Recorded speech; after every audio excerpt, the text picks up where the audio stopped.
بالله من الشيطان الرجيم. بسم الله الرحمن الرحيم. اهدنا الصراط المستقيم صراط الذين أنعمت عليهم غير المغضوب عليهم ولا الضالين. اللهم إنا نسألك العفو والعافية والمعافاة الدائمة في الدين والدنيا والآخرة.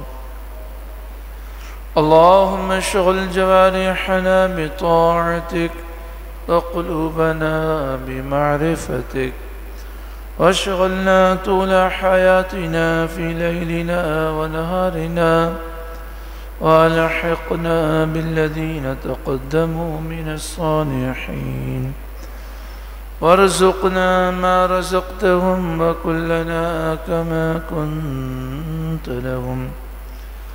اللهم ربنا آتنا في الدنيا حسنة وفي الآخرة حسنة وقنا عذاب النار.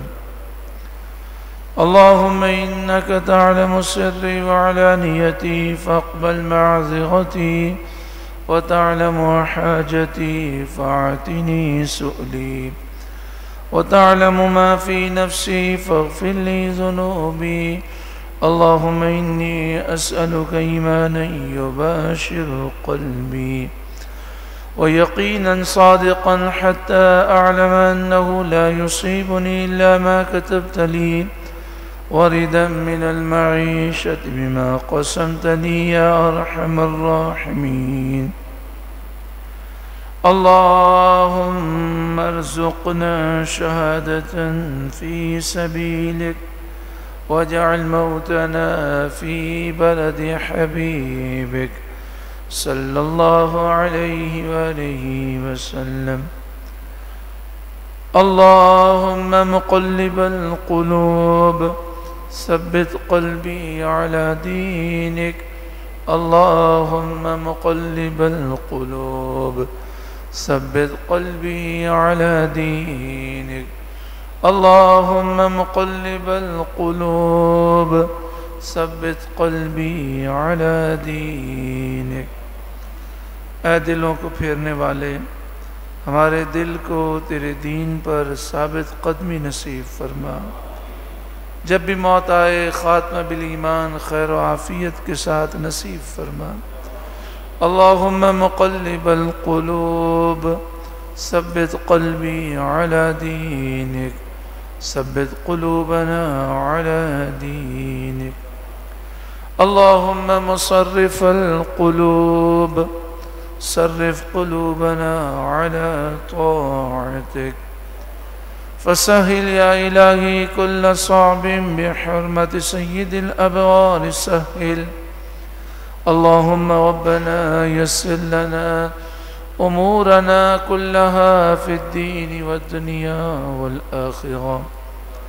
ربي يسر ولا تعسر وتمم علينا بالخير، وبك نستعين بحرمة سيد المرسلين صلى الله عليه وآله وسلم.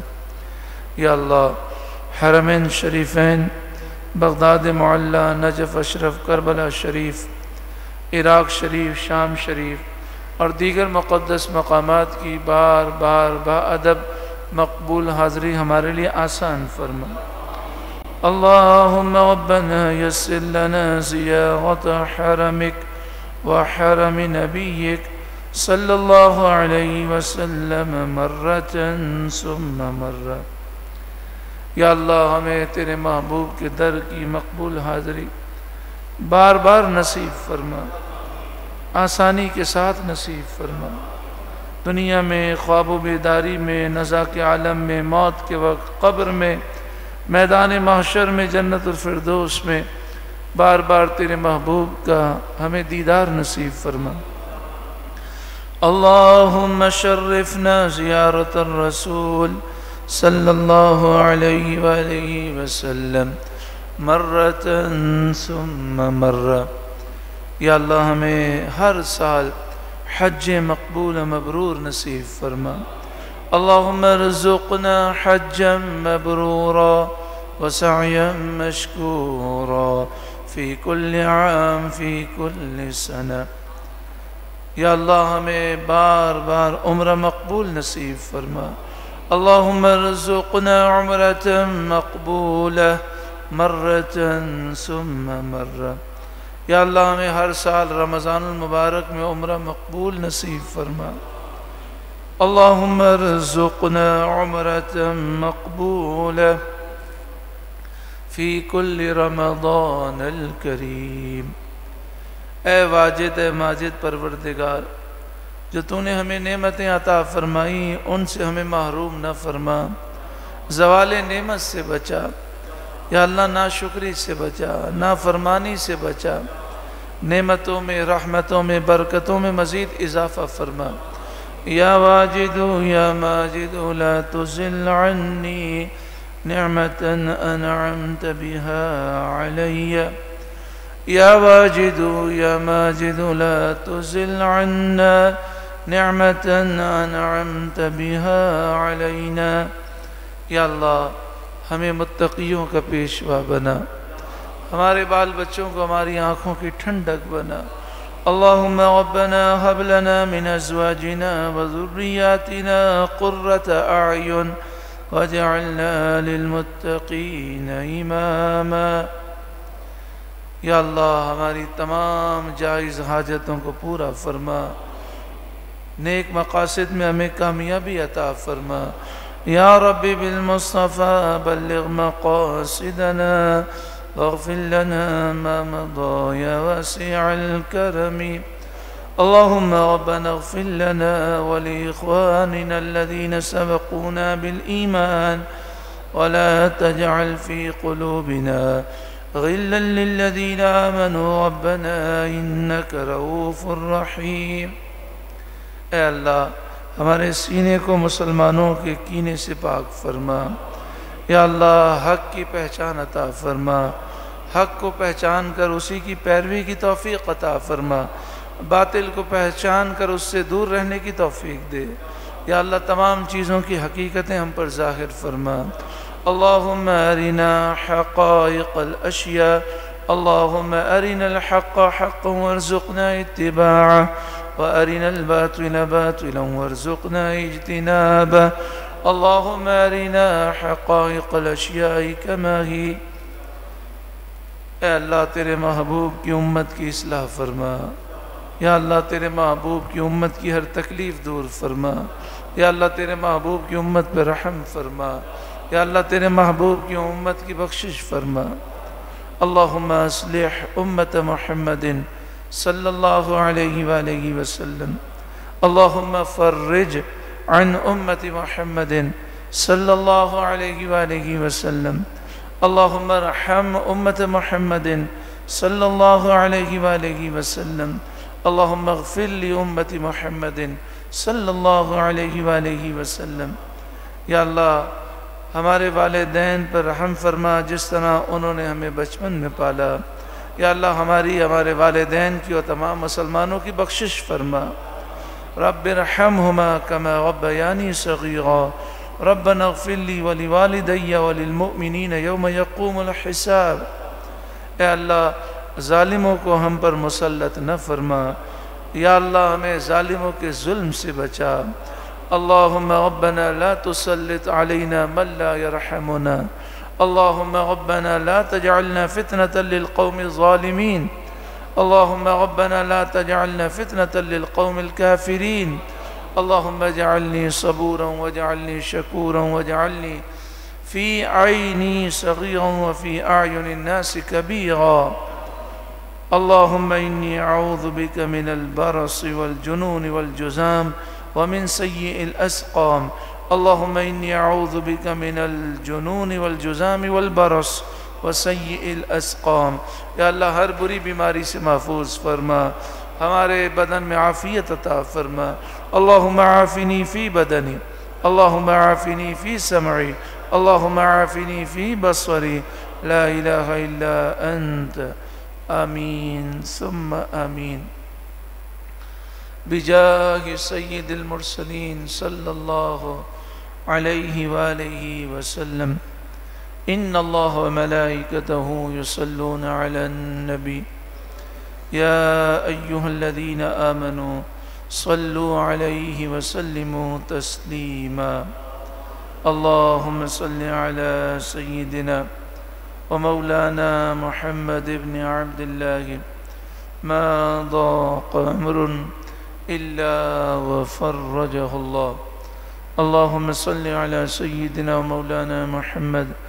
اللهم صل عليه وآله وسلم وأذهب حزن قلبي في الدنيا والآخرة. بآواز بلند پھر درود پاک پڑھیں. اللهم صل على سيدنا ومولانا محمد معدن الجود والكرم وآله وصحبه وبارك وسلم. اللهم صل على سيدنا ومولانا محمد عدد ما في علم الله صلاة دائمة بدوام ملك الله. اللهم صل وسلم وبارك على سيدنا ومولانا محمد النبي الأمي الحبيب العالي القدر العظيم الجاه وعلى آله وصحبه وسلم. اللهم صل على سيدنا ومولانا محمد صلاة تحل بها عقدتي وتفرج بها كربتي وتنقض بها وحلتي وعلى آله وصحبه وسلم عدد تقاليب الأيام والسنين والحمد لله رب العالمين. اللهم صل على سيدنا ومولانا محمد صاحب الخلق العظيم وعلى آله وصحبه وسلم صلاة وسلاما عليك يا سيدي يا سيدي يا سيدي يا مكي يا مدني يا رحمة للعالمين يا شفيع المذنبين يا خاتم النبيين يا سيد المرسلين يا نبي الله يا حبيب الله يا نور الله يا رسول الله. نويت سنة الاعتكاف لله تعالى. اللہ تعالی ہم سب کی حاضری قبول و منظور فرمائے. حضور غوث اعظم رضی اللہ تعالی عنہ نے ایک درود پاک ہمیں سکھایا. اس درود پاک کی فضیلت یہ ہے کہ یہ رکاوٹوں کو دور کر دیتا ہے. اس درود پاک کی برکت سے مشکلات آسان ہوتی ہیں، مصیبتیں دور ہوتی ہیں، بیماریاں دور ہوتی ہیں، وبائیں دور ہوتی ہیں، بلائیں دور ہوتی ہیں. یہ درود پاک جو کتاب ہے یہاں باہر شریعت مسجد میں ملتی ہے، چھوٹی سی سائز کی جو کتاب ہے برکات الوظیفۃ الکریمہ. اس کے آخر میں یہ درود پاک لکھا ہوا ہے، آخری صفحوں میں. وہ درود یہ ہے: اللہم صل علی سیدنا و مولانا محمد صلاة تحل بها عقدتی وتفرج بها كربتي وتنقض بها وحلتي وعلى آله وصحبه وسلم عدد تقاليب الأيام والسنين والحمد لله رب العالمين. ایک بزرگ ہیں، مدینہ منورہ میں رہتے ہیں اور بڑے نیک اور صالح ہیں. مدینہ منورہ میں اقامہ ہے، مدینہ منورہ میں رہتے ہیں، لیکن ان کا لندن بھی آنا جانا ہوتا ہے. تو ابھی حال یہ لندن پہنچے، وہاں جا کر پھنس گئے. اب انگلینڈ سے دوبارہ مدینہ شریف جانا بڑا مشکل ہو گیا. تو یہ کہنے لگے کہ مجھے لگتا ہے کہ 2-3 مہینے گزر جائیں گے، ہم بڑے پریشان ہیں. تو میں نے انہیں یہ درود پاک بتایا. میں نے کہا یہ درود پاک آپ پڑھیں، ہر نماز کے بعد 3 دفعہ پڑھ لیں. تو صرف 3 دن کے بعد مجھے مدینہ شریف سے ان کا فون آیا اور کہنے لگے الحمدللہ 2 دن میں ہمارا کام ہو گیا اور ہم مدینہ شریف بھی پہنچ گئے. تو یہ درود پاک برکات الوظیفۃ الکریمہ جو کتاب ہے، اس کے آخر میں آپ دیکھیں گے تو آخری صفحات میں ہے حضور غوث اعظم رضی اللہ تعالیٰ عنہ نے یہ درود پاک عطا فرمایا جو رکاوٹوں کو دور کرنے والا ہے. بآواز بلند درود پاک پڑھیں. اللہم صل علی سيدنا ومولانا محمد صاحب الخلق العظيم وعلى آله وصحبه وسلم صلاة والسلام عليك يا سيدي يا رسول اللہ۔ آج درس قرآن پاک کا آغاز سورہ بقرہ کی آیت نمبر 26 سے ہے، اور یہ سورہ بقرہ کا اور پہلے پارے کا تیسرا رکوع ہے۔ ان اللہ لا یستحیی ان یضرب مثلا ما بعودۃ فما فوقها، بے شک اللہ اس سے حیا نہیں فرماتا کہ مثال سمجھانے کو کیسی ہی چیز کا ذکر فرمائے، مچھر ہو یا اس سے بڑھ کر۔ اس آیت کریمہ کا یہ مفہومی ترجمہ تھا، یعنی با محاورہ ترجمہ تھا۔ اب آئیے ایک ایک لفظ کے معنی پر غور کریں۔ ان کے معنی بے شک، ان اللہ بے شک، اللہ لا یستحیی حیا نہیں فرماتا، ان یضرب یہ کہ وہ بیان کرے، مثلا کوئی مثال، ما بعودہ جو مچھر کی ہو، بعودہ کے معنی ہے مچھر، فما فوقہا یا اس سے بڑھ کر ہو، اس سے اوپر ہو، فوق کے معنی اوپر۔ اس آیت کریمہ کا شان نزول یہ ہے کہ منافقین نے، یہودیوں نے، عیسائیوں نے، کافروں نے اعتراض کیا۔ انہوں نے کہا کہ یہ اللہ کا کلام ہے، اور اللہ وحدہ لا شریک ہے، خالق کائنات ہے، تو جب یہ اللہ کا کلام ہے، اتنا بڑا کلام ہے، تو اس میں چھوٹی چھوٹی مثالیں کیوں ہیں؟ قرآن مجید فرقان حمید نے ذکر فرمایا کہ جو بتوں کی پوجا کرتے ہیں ان کے متعلق فرمایا کہ یہ بتوں کی کمزوری کا ذکر کیا۔ فرمایا کہ اگر بتوں سے کوئی مکھی کوئی چیز لے کر چلی جائے تو اس مکھی سے یہ بت جو ہے وہ چیز چھین نہیں سکتے، اور سارے بت کیا، سارے انسان اور جنات بھی جمع ہو جائیں تو مل کر ایک مکھی نہیں بنا سکتے۔ اسی طرح مکڑی کا ذکر آیا کہ جو اللہ کو چھوڑ کر دوسرے سہارے تلاش کرتے ہیں وہ اللہ کے عذاب سے بچ نہیں سکتے، کیونکہ دنیا کی ساری طاقتیں مل جائیں پھر بھی اللہ کا مقابلہ نہیں کر سکتے۔ ان کی مثال ایسے ہے جیسے مکڑی کا جالا، کہ مکڑی کا جو جالا ہے وہ انتہائی کمزور ہے، سارے جانوروں کے گھروں میں سب سے کمزور گھر جو ہے وہ مکڑی کا جالا ہے۔ تو انہوں نے اعتراض کیا کہ مکڑی کی مثال، مکڑی کے جالے کی مثال، مکھی کی مثال، یہ تو چھوٹی چھوٹی مثالیں ہیں، اللہ کا کلام تو بہت بلند و بالا ہے، اگر یہ اللہ کا کلام ہے تو پھر اس میں یہ مثالیں کیوں آئیں؟ تو یہ کافر کہنے لگے کہ در حقیقت یہ اللہ کا کلام نہیں ہے، اگر اللہ کا کلام ہوتا تو ایسی مثالیں نہ آتی۔ اسی طرح قرآن مجید فرقان حمید میں منافقین کی مثال دی گئی کہ جیسے زوردار بارش ہو اور اس بارش کے اندر اندھیرا بھی ہو، کڑک بھی ہو، بجلی بھی ہو، جب بجلی چمکے تو روشنی میں کوئی وہ ایک شخص جو ہے روشنی میں تھوڑا چلے، پھر جب کڑک ہو تو کڑک کے خوف سے، موت کے خوف سے اپنی انگلیاں کانوں میں ڈال لے۔ اسی طرح یہ مثال دی گئی منافقین کی، جیسے کسی نے آگ جلائی اور آگ کا ارد گرد روشن ہوا لیکن اللہ ان کی روشنی لے گیا، ایسے ہی منافقین روشنی سے محروم ہیں۔ تو منافقین نے کہا کہ اگر یہ اللہ کا کلام ہوتا تو ایسی مثالیں نہ ہوتی۔ تو اس کا جواب دیا جا رہا ہے، جواب یہ دیا جا رہا ہے کہ جب اچھے کی مثال پیش کی جاتی ہے تو مثال اچھی بیان ہوتی ہے، برے کو سمجھانے کے لیے بری مثال دی جاتی ہے، اور کمال یہ ہوتا ہے کہ چھوٹی سی مثال دے کر بڑی بات سمجھا دی جائے. کمال یہ ہوتا ہے کہ چھوٹی سی مثال دے کر بڑی بات سمجھا دی جائے.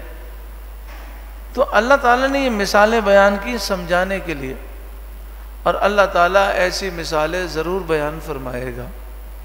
یہ جو فرمایا نا کہ اللہ تعالیٰ مثال بیان کرنے سے حیا نہیں فرماتا، اس کے معنی یہ ہے کہ اللہ تعالیٰ ایسی مثالیں ضرور بیان کرے گا.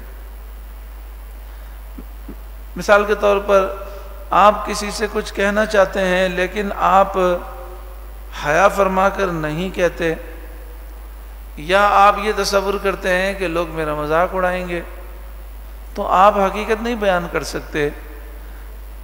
لیکن فرمایا اللہ رب العالمین خالق کائنات ہے، یہ بدبخت جو بکتے رہیں اللہ تعالی حق ضرور بیان فرمائے گا. یہ معنی ہے.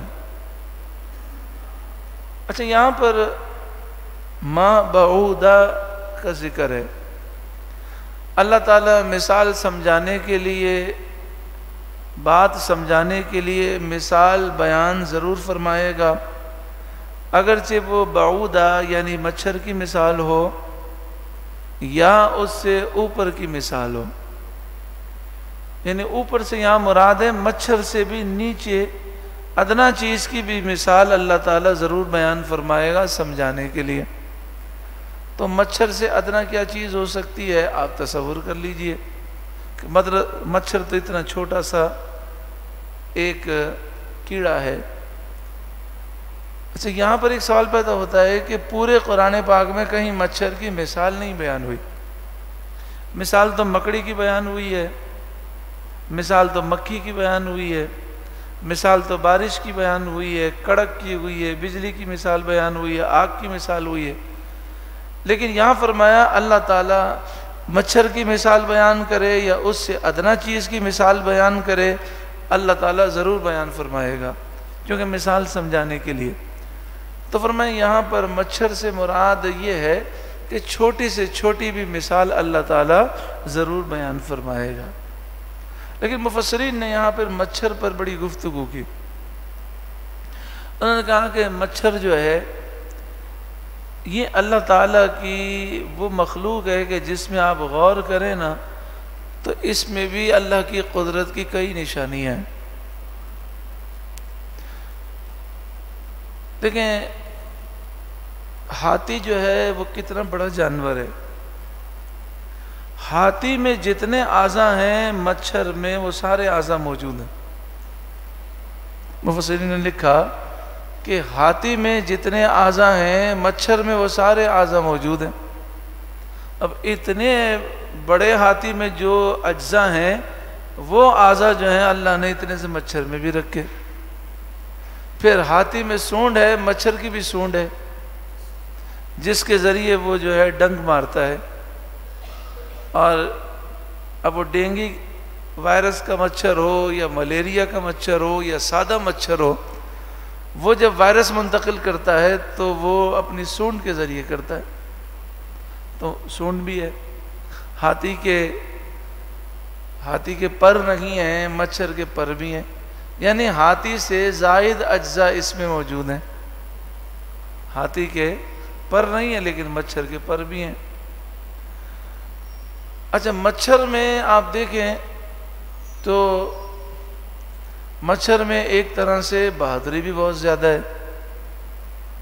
یعنی مچھر جب کاٹنے کے لیے آتا ہے تو مفسرین نے کہا کہ وہ آواز پیدا کرتا ہے اور آواز کے ساتھ حملہ کرتا ہے. اور اس کا انداز یہ ہوتا ہے، یعنی سائنسی طور پہ دیکھیں، مچھر جو ہے جس جگہ پر بیٹھتا ہے اس جگہ کو پہلے ایک ڈنک مارتا ہے یا سوئی مارتا ہے جس سے اس جگہ کو سن کرتا ہے. سن کرنے کے بعد پھر وہ اس میں ڈنک مارتا ہے. جب مچھر اڑ کے چلا جاتا ہے پھر ہمیں تکلیف کا احساس ہوتا ہے. اس طرح یہ ہاتھ میں آتا نہیں ہے. اس کے علاوہ اور بھی اس میں کئی حکمت کی باتیں ہیں جو تفسیر نعیمی کی پہلی جلد میں یہاں پر مفسر نے بڑی تفصیل سے باتیں لکھی ہیں، وہ آپ پڑھیں. تو فرمایا کہ اللہ تعالیٰ نے مچھر کی مثال بیان فرمایا، اللہ تعالیٰ یا اس سے ادنا چیز کی مثال بیان کرے، اس میں کوئی حرج نہیں ہے، کیونکہ مثال تو سمجھانے کے لیے ہوتی ہے، مثال تو سمجھانے کے لیے ہوتی ہے۔ اور کمال یہ ہوتا ہے کہ چھوٹی مثال میں بڑی بات سمجھ میں آ جائے۔ مثلا مثال کے طور پر ہمیں بتانا ہو کہ دنیا کتنی قلیل ہے اور وقت کتنی تیزی سے گزرتا ہے، تو اس کی ایک مثال دی جاتی ہے کہ حضرت نوح علیہ السلام کی عمر ہوئی 950 برس سے اوپر۔ 950 برس تو آپ نے تبلیغ فرمائی، 40 سال کی عمر میں اعلان نبوت فرمایا، اور کافروں کے ہلاک ہونے کے بعد 60 برس آپ حیات رہے دنیا میں۔ تو آپ کی عمر 1050 سال ہوئی، 1050 سال۔ آپ سے ملک الموت نے یہ پوچھا روح قبض کرنے کے بعد کہ آپ نے دنیا کو کیسا پایا؟ تو آپ نے فرمایا میں نے دنیا کو ایسے پایا جیسے ایک چھوٹا سا کمرہ ہو جس کے 2 دروازے ہوں، میں ایک دروازے سے داخل ہوا اور بغیر رکے دوسرے دروازے سے نکل گیا، میں نے دنیا کو اتنا قلیل پایا۔ یعنی 1050 سال کی عمر گزارنے کے بعد بھی دنیا قلیل ہے، تو ہماری عمریں تو ویسے ہی بہت قلیل ہیں۔ اب دیکھیں یہ بات کتنی مختصر ہے، لیکن اگر اس پہ بندہ غور کرے تو اس کے سینے روشن ہو جاتے ہیں، اس کا ظاہر باطن روشن ہو جاتا ہے۔ آگے ارشاد فرمایا فَأَمَّا الَّذِينَ آمَنُوا، پس بہرحال وہ لوگ جو ایمان لائے، فَيَعْلَمُونَ، پس وہ جانتے ہیں، أَنَّهُ الْحَقُّ، بے شک وہ حق ہے۔ وہ سے مراد ہے یہ مثال دینا حق ہے، مِن رَبِّهِمْ، ان کے رب کی طرف سے۔ یعنی مومنین تو ایسی باتوں پر کوئی وسوسہ دل میں لاتے نہیں ہیں، وہ تو کہتے ہیں یہ سب ہمارے رب کی طرف سے حق ہے۔ وَأَمَّا الَّذِينَ كَفَرُوا، اور بہرحال وہ لوگ جو کافر ہوئے، یعنی جو کافر ہیں، فَيَقُولُونَ، پس وہ کہتے ہیں، ماذا، کیا، اراد اللہ، اللہ نے ارادہ کیا، بہذا، مسئلہ، اس مثال سے، یعنی اللہ تعالیٰ نے یہ مثال کیوں بیان کی، اللہ کا مقصود کیا ہے۔ یعنی وہ اس طریقے سے اعتراض کرتے ہیں، مذاق اڑاتے ہیں اور مزید کفر کے اندھیروں میں جاتے ہیں۔ اللہ جسے چاہے ہدایت عطا فرما دے، اللہ ہمیں ہدایت نصیب فرمائے۔ ہم پڑھتے ہیں لا حول ولا قوت الا باللہ، نیکی کرنے کی مجھ میں طاقت نہیں، گناہ سے بچنے کی مجھ میں طاقت نہیں، الا باللہ، مگر اللہ کی توفیق سے۔ بس اللہ جسے ہدایت نصیب فرمائے، اللہ تعالیٰ گمراہیت سے محفوظ فرمائے۔ یضل بہ کثیرا، اللہ بہت ساروں کو اس سے گمراہ کرتا ہے۔ ویہدی بہ کثیرا، اور بہت ساروں کو اس سے ہدایت دیتا ہے۔ بعد نے فرمایا اس سے مراد ہے مثال سے، یعنی یہ مثالیں سن کر بہت سے لوگ ہدایت پا جاتے ہیں اور بہت سے لوگ گمراہ ہو جاتے ہیں۔ اور بعد نے فرمایا اس سے مراد ہے قرآن، یہ قرآن سن کر بہت سے لوگ ہدایت پذیر ہوتے ہیں اور بہت سے لوگ گمراہ ہو جاتے ہیں۔ معلوم یہ ہوا کہ ہدایت اسے ملتی ہے جس پر اللہ کا فضل ہو۔ اللہ ہم پر اپنا فضل نصیب فرمائے۔ قرآن مجید فرقان حمید پڑھ کر جو لوگ گمراہ ہوتے ہیں اس کی کئی وجوہات ہوتی ہیں۔ سب سے مین وجہ ہے اللہ کی ناراضگی۔ بندہ کوئی ایسا عمل کر لیتا ہے، کوئی ایسی بات کر لیتا ہے جس سے اللہ ناراض ہو جاتا ہے۔ جب ہم کسی سے ناراض ہوتے ہیں تو اپنے گھر کے دروازے اس پہ بند کر دیتے ہیں، اعلان کر دیتے ہیں خبردار جو ہمارے گھر پر آئے۔ جب رب ناراض ہو جاتا ہے تو ہدایت کے دروازے بند کر دیتا ہے۔ ڈرنا چاہیے، اللہ تعالیٰ کی بے نیازی سے ڈرنا چاہیے۔ تو سب سے بڑا مسئلہ تو یہی ہے، اور خاص طور پر رب کی ناراضگی کا ایک بہت بڑا سبب ہے گستاخی۔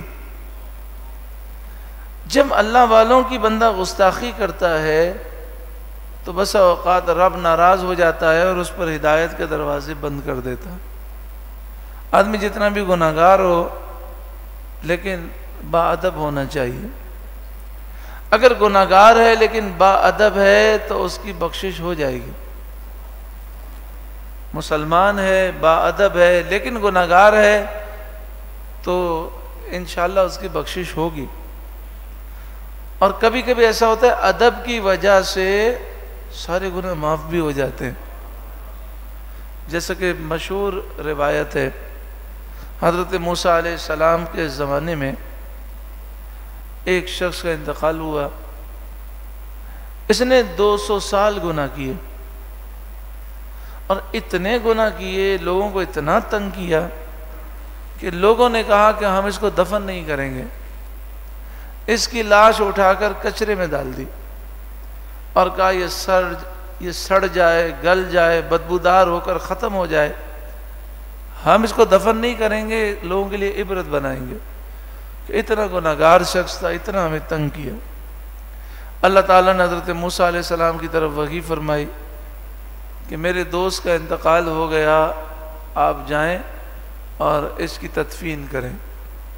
موسیٰ علیہ السلام نے جب وہاں جا کر دیکھا تو اللہ کی بارگاہ میں عرض کی، مالک یہ تو وہ شخص ہے جس نے 200 سال لوگوں کو تنگ کیا ہے، 200 سال اس نے گناہ کیے ہیں۔ اللہ تعالیٰ نے فرمایا کہ مجھے اس کی ایک ادا پسند آ گئی، یہ روزانہ صبح توریت ہاتھ میں لیتا تھا اور توریت میں میرے محبوب کا نام ڈھونڈتا تھا، اور جہاں میرے محبوب کا نام آتا عقیدت سے چوم لیا کرتا تھا، اس وجہ سے میں نے بخش دیا۔ یا رسول اللہ، یا رسول اللہ۔ تو ادب ہے، تعظیم ہے، توقیر ہے۔ کوئی بھی ادب پسند آ جائے، دنیا سنور جائے، آخرت سنور جائے۔ بے ادبی بڑی خطرناک ہے۔ آج بڑا عجیب ماحول ہے کہ رسول اللہ صلی اللہ علیہ وآلہ وسلم کے بارے میں، انبیاء کے بارے میں، صحابہ کرام اہل بیت کے بارے میں، اولیاء کے بارے میں گفتگو کرنے میں لوگ احتیاط نہیں کرتے۔ تو کوئی احتیاط کرے یا نہ کرے، ہمیں کرنی چاہیے۔ اور ہم کہیں کہ ہم بڑے گناہگار آدمی ہیں، علم بھی اتنا نہیں ہے، اگر منہ سے کوئی لفظ غلط نکل گیا، پکڑ ہو گئی تو ہم کہاں جائیں گے؟ تو ہم اس موضوع پر بات نہیں کر سکتے۔ آپ کو سمجھنا ہے، علماء سے رجوع کریں۔ باقی ہمارے پاس تو حضور کی محبت ہی ہے اور کچھ بھی نہیں۔ حضور کی محبت، الفت، یہی تو ہمارے پاس سرمایہ ہے۔ کہیں ایسا نہ ہو کہ کوئی لفظ ایسا نکل جائے کہ اللہ ناراض ہو جائے۔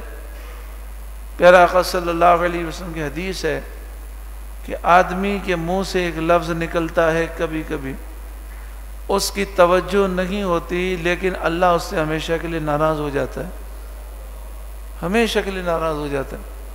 تو اس لیے بڑی احتیاط سے دین کے معاملات میں گفتگو کرنی چاہیے۔ زیادہ یہی ہوگا نا، لوگ بولیں گے جاہل ہے، آتا کچھ نہیں ہے۔ لوگ بھلے کہیں، ہمیں لوگوں کو کیا کرنا ہے، ہمیں تو اپنی آخرت بچانی ہے۔ لوگ یہ کہیں گے نا۔ اب لوگ کیا کرتے ہیں، اپنی علمیت جھاڑنے کے لیے جو منہ میں آتا ہے بکتے ہیں، ٹھوکتے ہیں، تاکہ پتہ چلے کہ ہم بھی علم رکھتے ہیں۔ آپ نے دیکھا ہوگا کہ بعض لوگ جو ہے شیخی بگاڑنے والے ہوتے ہیں، آتا جاتا کچھ بھی نہیں ہے لیکن ٹھوکا ٹھوک ہوتی۔ تو ایسے لوگ جو بکواس کر رہے ہوتے ہیں یا ایسے ہی اندازے مار رہے ہوتے ہیں، تو ان کے سامنے جب ہم خاموش ہوتے ہیں اور ہم کہتے ہیں میں تو گفتگو نہیں کروں گا، تو وہ یہ سمجھتے ہیں کہ یہ لا علم ہے۔ بھلے وہ لا علم سمجھیں، بس ہمیں تو آخرت میں نجات چاہیے۔ ہمیں تو ڈر لگتا ہے ہماری زبان سے کوئی ایسا لفظ نہ نکل جائے کہ اللہ ناراض ہو جائے۔ اچھا پھر مسئلہ یہ ہے کہ اگر محبوب کریم صلی اللہ علیہ وسلم کی گستاخی ہو جائے، اللہ ناراض ہو جائے، تو پھر قرآن مجید فرقان حمید میں ہے، اے محبوب آپ ان کے لیے، جن لوگوں نے رسول اللہ صلی اللہ علیہ وسلم کی گستاخی کی، اللہ نے فرمایا اے محبوب آپ ان کے لیے اگر 70 مرتبہ بھی استغفار کریں گے میں انہیں معاف نہیں کروں گا۔ یعنی اللہ تعالیٰ اپنے محبوب کی گستاخی پر جب ناراض ہوتا ہے تو بندے کا گستاخ کی دنیا بھی تباہ ہوتی ہے، آخرت بھی تباہ ہو جاتی ہے۔ اللہ ہمیں ایمان کی سلامتی عطا فرمائے۔ یضل بہ کثیرا، قرآن مجید فرقان حمید پڑھ کر ہدایت کے بجائے بندہ گمراہ ہو تو اس کی ایک سب سے بڑی وجہ تو یہی ہے کہ کہیں نہ کہیں اس نے رسول اللہ صلی اللہ علیہ وسلم کے بارے میں یا انبیاء کے بارے میں یا صحابہ یا اہل بیت یا اولیاء کے بارے میں کوئی غلط جملہ کہا ہے، اللہ ناراض ہے، اس لیے ہدایت کے راستے بند ہو گئے۔ پھر ظاہری سبب کیا ہوتا ہے؟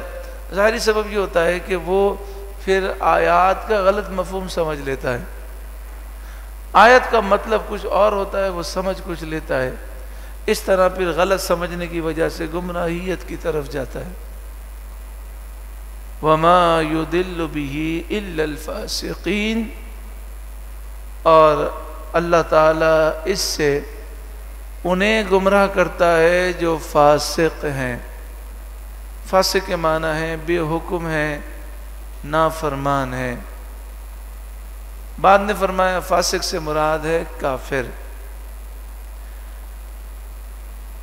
الذین ینقضون عہد اللہ، یہ وہ لوگ ہیں جو اللہ کا عہد توڑتے ہیں، من بعد میثاقہ، اس کو پختہ کر لینے کے بعد، یعنی اللہ سے پختہ وعدہ کرتے ہیں، قسمیں کھاتے ہیں، پھر عہد توڑ دیتے ہیں۔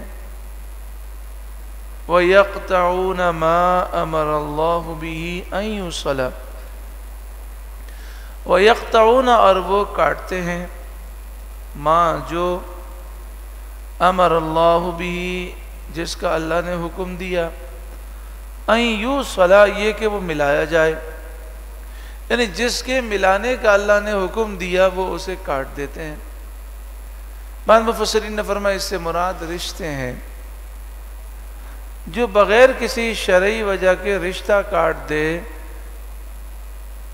وہ بہت بڑا گنہگار ہے۔ آپ تو ماشاءاللہ اچھے لوگ ہیں، لیکن معاشرے کے اندر ایسے لوگ آپ کو ملیں گے، کسی نے ماں سے رشتہ کاٹا ہوا ہے، کسی نے باپ سے کاٹا ہوا ہے، کسی نے بھائی سے، کسی نے بہن سے، کسی نے ماموں سے، کسی نے خالہ سے، کسی نے چچا سے، کسی نے تایا سے، قریبی رشتہ داروں میں سے، جی میری اس سے بات تو نہیں ہے، میری سے قطع تعلق ہی ہے۔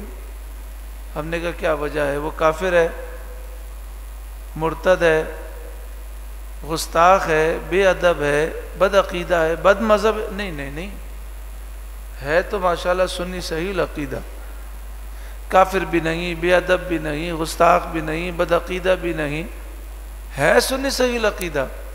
لیکن بات یہ ہے کہ ہوا یہ ہے کہ اس نے اپنی بیٹی کی منگنی کی تو منگنی سے پہلے رشتہ طے کیا، تو رشتہ طے ہو گیا، اس کے بعد ہمیں بتایا، اتنی بھی ویلیو نہیں ہماری۔ اسے چاہیے تھا کہ جیسے ہی بات آتی فوراً بتاتا، بات چلتی رہی، چھپا کے چلاتا رہا، جب رشتہ طے ہو گیا پھر کہتا جی ہم نے طے کر لیا، بس جب ہمیں اس کو ہماری ضرورت نہیں تو ہمیں اس کی ضرورت نہیں، اتنی سی بات پر قطع تعلق۔ اللہ اکبر کبیر۔ بھائی آپ کیوں ناراض ہیں اس سے؟ اس لیے ناراض ہیں کہ اس نے شادی کا کارڈ جو ہے نا لیٹ بھیجا تھا ہمیں، فلاں کو 15 دن پہلے بھیجا، ہمیں 2 دن پہلے دینے کے لیے آیا، اتنی ویلیو ہے ہماری۔ چلے بھائی ناراض ہو۔ ابھی آپ کیوں ناراض ہیں؟ اس لیے کہ اس نے ہمیں 2% لکھ کر بھیجا تھا، اس کو چاہیے نا پورے خاندان کو دعوت دیتا، اتنا ہمیں ذلیل سمجھتا ہے، 2% لکھ کے بھیجا، ہم نہیں جائیں گے۔ کیا ایسے ہم لوگ تکلفات کا پتہ نہیں کن چکروں میں پڑے۔ یہ احساس کمتری ہے، یہ احساس کمتری ہے۔ جو چاہتا ہوں نا لوگ میری عزت کریں، اس کا مطلب یہ اپنے آپ کو ذلیل سمجھتا ہے، یہ اس عزت کا بھوکا ہے، احساس کمتری ہے کہ وہ ذرا سی بات میں جی میری عزت نہیں ہوئی، مجھے پروٹوکول نہیں ملا۔ جیسے بعض داماد جو ہیں احساس کمتری کا شکار ہوتے ہیں، جب بھی حضرت داماد سسرال جاتے ہیں تو کیا ان کے نخرے ہوتے ہیں، اتنا پروٹوکول ملے پھر بھی بیچارے منہ لٹکائے ہوئے آتے ہیں، مجھے صحیح عزت نہیں دیتے تمہارے ماں باپ، یہ فلاں۔ یہ وہ لوگ ہوتے ہیں جو عزت کے بھوکے ہوتے ہیں، انہیں عزت ملی نہیں ہوتی۔ یہ وہ لوگ ہوتے ہیں جو احساس کمتری میں ہوتے ہیں۔ اب بتائیں کہ جو آدمی احساس کمتری میں نہ ہو، وہ یہاں بیٹھے کہ وہاں بیٹھے کہ وہاں بیٹھے، اسے کوئی فرق پڑتا ہے؟ ہرگز نہیں پڑتا۔ تو اللہ تعالی ہمیں حب جاہ سے بچائے۔ حب جاہ کا مطلب عزت کی خواہش۔ اور پھر یہ کتنے شرم کی بات ہے کہ داماد سسرال جائے تو اتنے نخرے، اور پھر دیکھیں اس طرح جو عزت ہوتی ہے وہ حقیقتاً دل سے نہیں ہوتی، وہ تکلفات سے ہوتی ہے۔ پھر جو ڈر کر عزت ہوتی ہے، اگر آپ کے سسرال والے عزت کر رہے ہیں تو وہ پتہ نہیں دل سے کر رہے ہیں کہ نہیں، اللہ ہی بہتر جانے۔ کیونکہ پچھلی دفعہ آپ نے گھر میں بڑی دھمال کی تھی، اپنی زوجہ کو خوب جو ہے سنایا تھا، تو اب آپ گئے ہیں تو جو آپ کو پروٹوکول مل رہا ہے، یہ کوئی پروٹوکول کی کوئی حیثیت نہیں ہے۔ مزہ تو وہ ہے جو عزت دل سے کی جائے، مزہ تو وہ ہے کہ جو عزت دل سے کی جائے۔ تو یہ چھوٹی چھوٹی باتیں، اور یہ چیزیں ہمیں کوئی بھی حیثیت نہیں رکھنی چاہیے، ہمارے ذہنوں میں اس طرح کے خیالات کبھی نہیں آنے چاہیے۔ ایسا ہوتا ہے، انسان بھول جاتا ہے۔ میں نے آپ کو پہلے بھی سنایا تھا، میرے بہت اچھے دوست ہیں، بہت اچھا، ان کی شادی ہو رہی تھی تو شادی کے اندر بہت سارے مشوروں میں ساتھ رہا۔ نصیب کی بات ہے وہ مجھے دعوت دینا ہی بھول گئے، کارڈ دینا بھی بھول گئے۔ ان کو جو ہے 1 گھنٹے پہلے یاد آیا تو مجھے فون کر کے کہتے ہیں میں نے آپ کو کارڈ دیا ہے کہ نہیں؟ میں نے کہا نہیں دیا۔ کہنے لگا مجھے معاف کر دیں، آپ آ جائیں۔ تو میں نے کہا کہ ویسے تو میں نہیں آ سکتا، اس لیے کہ مجھے پروگرام میں جانا ہے، لیکن آج میں ضرور آؤں گا۔ کہنے لگا کیوں؟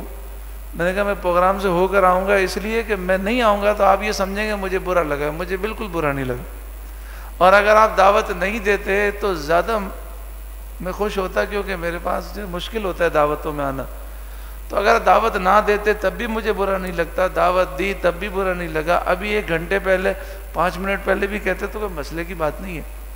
یہ تکلفات ہم اپنے اندر سے نکالیں۔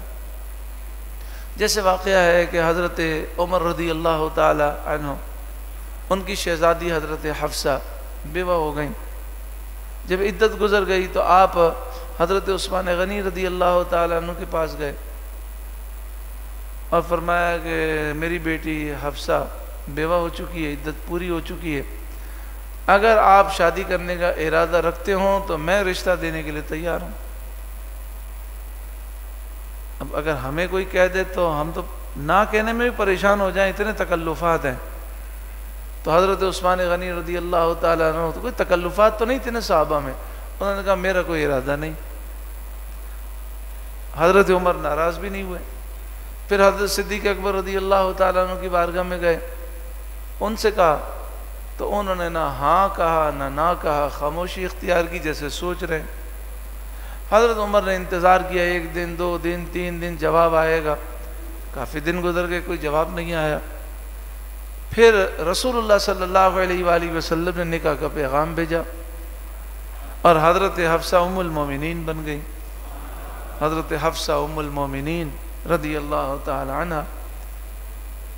تو اب حضرت صدیق اکبر حضرت عمر کے پاس آئے اور کہا کہ میں آپ کے سوال پر خاموش رہا، نہ میں نے رشتے کا انکار کیا نہ ہاں کہا، اس سے آپ کو برا تو لگا ہوگا۔ ہمارے جیسا ہوتا تکلفات میں پڑ جائے. آپ نے کہا لگا برا, سیدھا کہہ دیا کہ ہاں بات تو بری لگی. اگر آپ مجھے منع کر دیتے تو مجھے برا نہ لگتا, لیکن آپ نے تو مجھے معلق کر دیا, نہ ہاں کہا نہ کہا.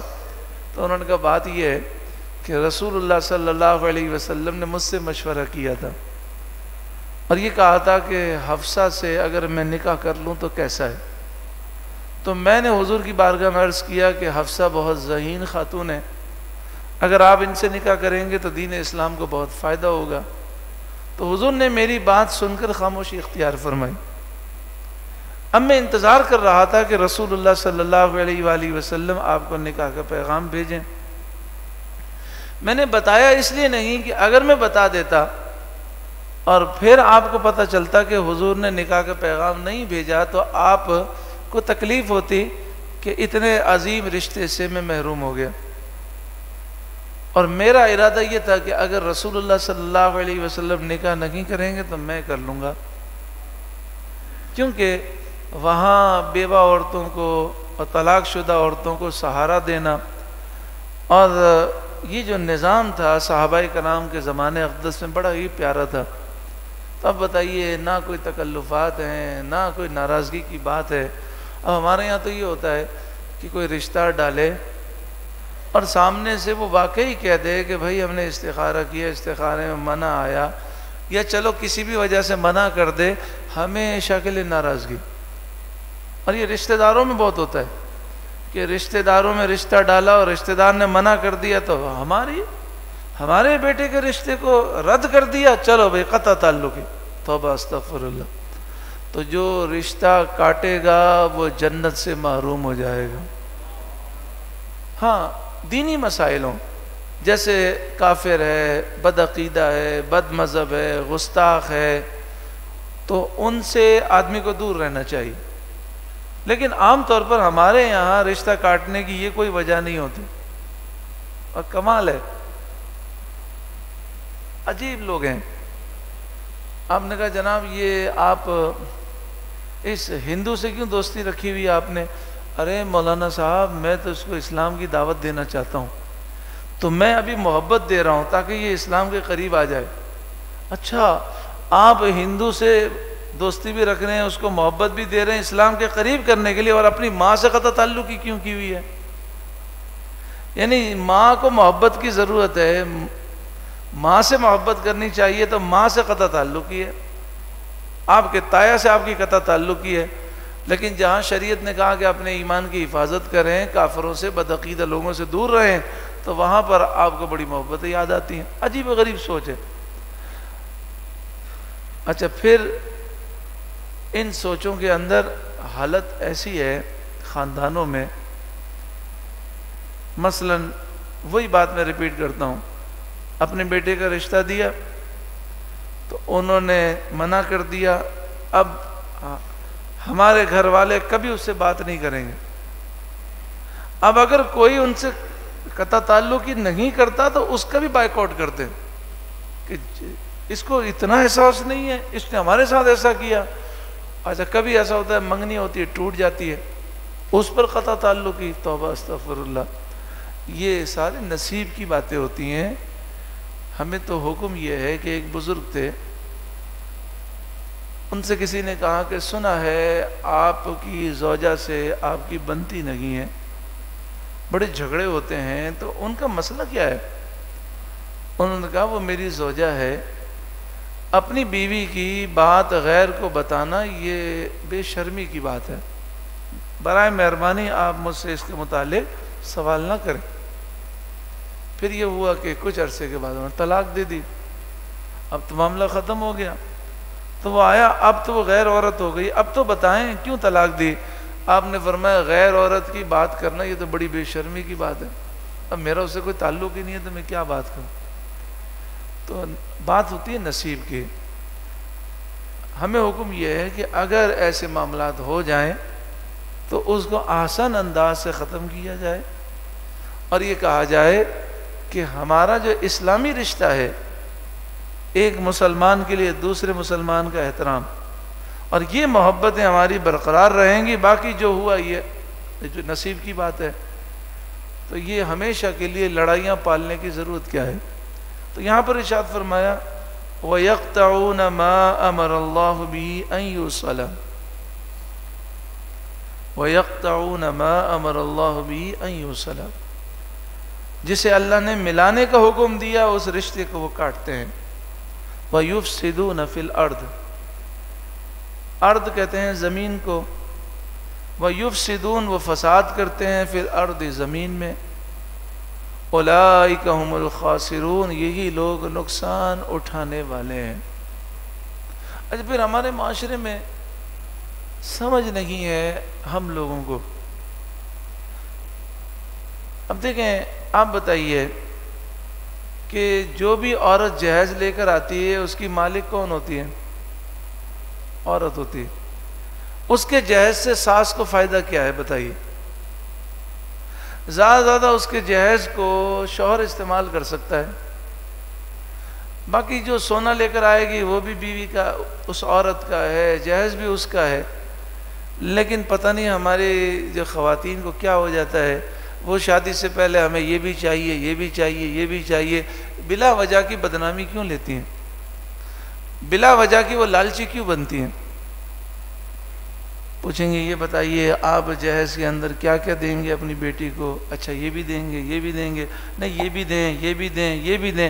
تو میرا سوال یہ ہے کہ یہ ساس جو معزز بھکارن بن رہی ہے، سوال کر رہی ہے کیونکہ جہیز کا مطالبہ حرام ہے، تو یہ تو بھکارن ہوئی، تو یہ معزز بھکارن بن رہی ہے، اس کو فائدہ کیا ہے بتائیے؟ وہ جو بھی لڑکی جہیز لے کر آئے گی اس سے ساس کو کیا ملے گا؟ نہیں نہیں اس کے کمرے میں فریج بھی لگائیں، اس میں اے سی بھی لگائیں، اس میں یہ بھی لگائیں، وہ بھی لگائیں۔ شرعی مسئلہ یہ ہے کہ باپ اپنی بیٹی کو جو دینا چاہے اپنی مرضی سے دے، تو وہ آپ سے زیادہ اپنی بیٹی کو چاہتا ہے، تو جو وہ دینا چاہے گا وہ اپنی مرضی سے دے گا، آپ کو مطالبے اشارتاً کنایتاً کرنے کی ضرورت کیا ہے؟ پھر کہیں گے اچھا وہ میری 2 بیٹیوں کی شادی ہوئی تو میں نے اس کو اتنا اتنا زیور دیا تھا، پھر ساس کو اتنا دیا، نند کو اتنا دیا، فلاں کو اتنا دیا۔ آپ اپنی بیٹی کی شادی میں کیا دیں گے؟ کتنا زیور دیں گے؟ کس کو کیا دیں گے؟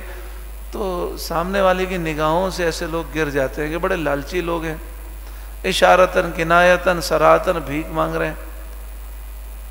پیسہ مل جانا کوئی کمال نہیں ہے، سب سے بڑی عزت ہے۔ محلے کا جو سب سے خطرناک بدماش ہے اس کے پاس بھی پیسہ ہے لیکن عزت نہیں ہے، تو یہ بھکاری بن کے فائدہ کیا ہے؟ اور پھر شرعی طور پہ گناہگار بھی ہوتے ہیں کہ جہیز کا مطالبہ کرنا حرام ہے، تو حرام کام بھی کر رہے ہیں، ذلت بھی آ رہی ہے، اور پھر بتائیے کہ وہ ساری چیزیں کیا ساس اپنے کمرے میں رکھتی ہے؟ ساس کے کمرے میں تو سارا جہیز نہیں ہوتا، تو بلا وجہ کی وہ حرام کام بھی کر رہی ہے اور ذلت و رسوائی بھی اٹھا رہی ہے، اپنے نامہ اعمال کو سیاہ بھی کر رہی ہے۔ اور پھر ہوتا کیا ہے؟ ہوتا یہ ہے کہ بعض اوقات اس کی نحوستیں آتی ہیں کہ پھر ایسے گھر میں حالات ہو جاتے ہیں کہ پھر مائیں روتی ہیں ہمارا بچہ نافرمان ہو گیا، یہ ہو گیا، وہ ہو گیا۔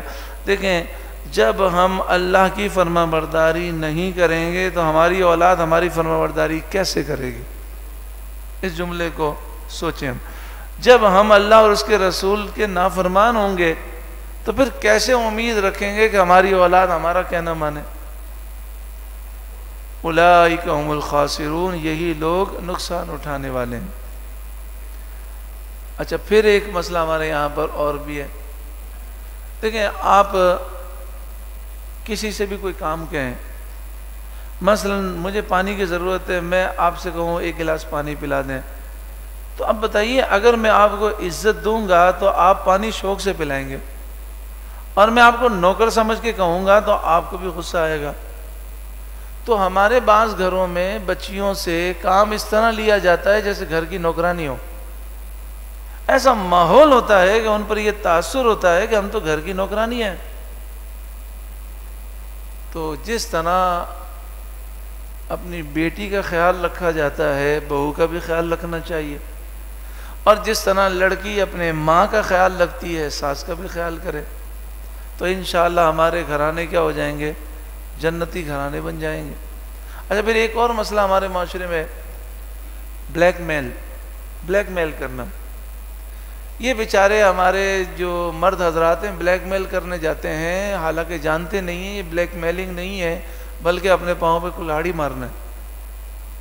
جیسے ہی تھوڑے دن گزرتے ہیں نا تو بات میں کہتے ہیں تیری ماں نے تجھے کچھ سکھایا نہیں، تیرا باپ ایسا تیری ماں ایسی. تو اب ہم بتائیے وہ یہ سمجھتے ہیں کہ یہ اپنے ماں باپ کا ذکر سنے گی تو بڑی جذباتی ہو جائے گی اور بہت اچھے کام کرے گی تاکہ میرے ماں باپ کو برا نہ کہنا پڑے. ذرا اس نے غلطی کی تو فوراً اس کے ماں باپ کو برا بھلا کہنا شروع کر دیا. اور سوچتے کیا ہیں کہ ڈریں گے، یہ ڈرے گی اور ڈر کے مارے صحیح کام کرے گی. حالانکہ وہ 1 دن برداشت کرتے، 2 دن برداشت کرتی ہے. میں آپ سے پوچھتا ہوں آپ کے ماں باپ کو کوئی گالی آپ کے سامنے دیں، آپ برداشت کر سکتے ہیں؟ بتائیے. کوئی بھی نہیں کر سکتا. آدمی ہر چیز برداشت کر سکتا ہے، ماں باپ کو گالی برداشت نہیں کر سکتا. تو وہ لڑکی کہاں سے برداشت کرے گی؟ پھر جب وہ یہ سنے گی تو اس کو اپنے شوہر سے بھی شدید نفرت ہوگی، اپنے ساس سسر سے بھی، گھر والوں سے بھی، کیونکہ بچی جانتی ہے کہ میرے ماں باپ نے میرے لیے کتنی قربانیاں دی. تو میں عرض کرتا ہوں کہ جتنی بھی آپ کی لڑائی ہو جائے، جتنا بھی جھگڑا ہو جائے، ماں باپ تک نہیں پہنچے، کسی کے ماں باپ تک نہیں پہنچے. کیونکہ رسول اللہ صلی اللہ علیہ وسلم نے فرمایا جو کسی دوسرے کے ماں باپ کو گالی دے در حقیقت اپنے ماں باپ کو گالی دینے والا ہے. تو جتنا بھی جھگڑا ہو جائے ماں باپ تک نہیں پہنچے. اور جس طرح ہم پر اپنے ماں باپ کا ادب لازم ہے، ساس سسر کا بھی ادب لازم ہے. تو ہم ادب کریں. جب ہم لڑکی کے ماں باپ کا ادب کریں گے تو بیوی بھی ہمارے ماں باپ کا ادب کرے گی. یہ ایک فطرت ہے. اچھا پھر آ کر کہتے ہیں جی میری بیوی میرے ماں باپ کا ادب نہیں کرتی. تو سوال یہ کہ آپ نے ان کے ماں باپ کا ادب کیا؟ جب آپ اس کے سامنے اس کے ماں باپ کو گالیاں دیں گے تو کیا یہ آپ کے ماں باپ کا ہاتھ چومے گی؟ تو یہ ہمیشہ یاد رکھیں کہ جتنی بھی لڑائی ہو کسی کے ماں باپ تک نہیں پہنچنا. یہ انسان کی برداشت سے باہر ہے. ارشاد فرمایا کیف تکفرون باللہ، کیسے تم اللہ کا انکار کرو گے؟ کیف کیسے، تکفرون تم انکار کرو گے، باللہ اللہ کا، وکنتم امواتا حالانکہ تم مردہ تھے. ہم سے کوئی پوچھے جی آپ کی عمر کتنی ہے؟ ہم نے کہا جی میری عمر 50 سال ہے، جی میری عمر 60 سال ہے، جی میری عمر 70 سال ہے، جی میری عمر 30 سال ہے. اچھا جناب 30 سال پہلے کہاں تھے آپ؟ 31 سال پہلے کدھر تھے؟ پتہ نہیں، میرا وجود بھی نہیں تھا. اچھا آپ کی عمر 30 سال ہے، 31 سال پہلے آپ کے گھر والے آپ کا نام جانتے تھے، آپ کی شکل جانتے تھے؟ اللہ نے آپ کو نام بھی دیا، جسم بھی دیا، شکل بھی دی، عہدہ بھی دیا، منصب بھی دیا، عقل بھی دی، سب کچھ دیا. اب ایک آپ مکمل انسان ہے، ایک آپ کا اپنا مقام ہے، ایک آپ کی اپنی عزت ہے، ایک آپ کا اپنا وقار ہے. یہ سب کس نے دیا؟ اللہ نے. وَكُنْتُمْ أَمْوَاتًا، تم مردہ تھے، فَأَحْيَاكُمْ، پس اللہ نے تمہیں زندہ کیا. پھر تم اللہ کا انکار کیسے کر سکتے ہو؟ کیا ہمیشہ زندہ رہو گے؟ نہیں، ہمیشہ زندہ تو نہیں رہیں گے، ایک دن مریں گے. تو موت کیسے آئے گی؟ اللہ موت دے گا. جب موت اللہ دیتا ہے اور موت کا وقت آ جاتا ہے تو معمولی سی بات بھی انسان کو موت تک پہنچا دیتی ہے. اور موت نہ آئی ہو تو دنیا کی ساری طاقتیں کوشش کریں پھر بھی مار نہیں سکتے. آپ کو یاد ہوگا 2006 میں نشتر پارک میں بم دھماکہ ہوا اور اسٹیج پر ہوا عید میلاد النبی کے موقع پر. اور اس وقت جب بم دھماکہ ہوا تو سنتیں پڑھ رہے تھے، علماء سے اسٹیج جو ہے بھرا ہوا تھا. تقریباً 60 علماء اسٹیج پر شہید ہوئے. لیکن کئی لوگ ایسے تھے جو اسٹیج پر تھے ان کے دائیں والے، بائیں والے، آگے والے، پیچھے والے، چاروں طرف والے شہید ہو گئے، ان کو ایک بھی چھرا نہیں لگا۔ ایسے بھی لوگ اسٹیج پر تھے، یعنی وہ زخمی تک نہیں ہوئے، اور بعض جو ہے تھوڑا بہت زخمی ہوئے۔ تو اب آپ بتائیے، ایک ہی اسٹیج پر اتنا خطرناک بم دھماکہ ہوتا ہے، تو جس کے نصیب میں موت ہے اسے شہادت نصیب ہوئی، جس کے نصیب میں نہیں ہے اسے کچھ بھی نہیں ہوا۔ تو موت اللہ کی طرف سے ہے۔ تو جب اللہ ہی موت دے گا اور اپنے جو وقت مقرر کیا اس وقت پہ دے گا، تو پھر اللہ کا انکار کیسے کر سکتے ہو؟ ثم یمیتکم، پھر اللہ تمہیں موت دے گا، پھر اس کے بعد تم فنا نہیں ہو جاؤ گے۔ ثم یحییکم، پھر اللہ تمہیں زندہ کرے گا۔ زندہ ہونے کے بعد کیا ہوگا؟ ثم الیہ ترجعون، پھر اسی کی طرف تم لوٹائے جاؤ گے۔ تو سارے مراحل سے گزر کے اللہ کے سامنے جانا ہے، کیا جواب دیں گے؟ اگر حرام کمایا، 2 نمبری کی، دھوکے دیے، رشوت لی، سود کا لینا دینا کیا، لوگوں کے پیسے لوٹ لیے، لوگوں پہ ظلم کیا، ماں باپ پہ ظلم کیا، رشتہ داروں پہ ظلم کیا، بیوی بچوں پہ ظلم کیا، تو اللہ کو جواب کیا دیں گے؟ اللہ کو جواب کیا دیں گے؟ آج میں عشاء کی نماز پڑھ کے نکلا، تو عشاء کی نماز کے بعد کسی نے مجھ سے ایسا سوال کیا، وہ سوال میں آپ کو نہیں بتا سکتا۔ اس نے سوال کیا کسی کے متعلق، اب وہ صحیح العقیدہ ہے مسلمان، تو اس کے متعلق مجھ سے اس نے سوال کیا، تو میں نے کہا کہ مجھے ڈر لگتا ہے کہ ہم اس طرح کے کوئی تبصرے کریں۔ جو آدمی اس دنیا سے چلا گیا اور تھا مسلمان، تو اللہ اس کے گناہوں کو معاف فرمائے، اور اللہ ہمارے گناہ معاف فرمائے۔ ہم زیادہ گناہ گار ہیں، یہ باتیں ہم نہیں کر سکتے،